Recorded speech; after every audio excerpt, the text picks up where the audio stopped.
এই অর্ডারটা কাস্টমারকে নিয়ে যাওয়ার পর আমি অনেকক্ষণ যাবত কাস্টমারকে ফোন দিই, পরবর্তীতে কাস্টমার হয়তো ঘুমিয়ে গেছে, এই জন্য ফোন উঠাইতে পারেনি।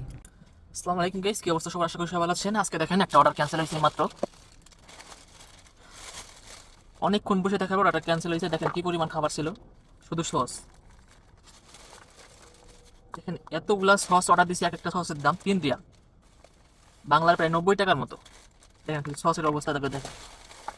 এটা হচ্ছে রুটি, এ দেখেন সস। আরে খোদা, কাস্টমার কি খালি সসই অর্ডার করছিল নাকি আল্লাহ জানে।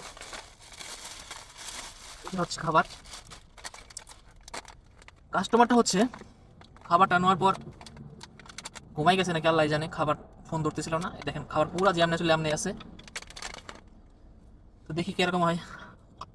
যেহেতু কাস্টমারটা ফোন ধরতেছিল না, এখানে আমার কোনো ভুল নাই, এই জন্য এই খাবারের পুরো টাকাটা কাস্টমারকে দিতে হবে।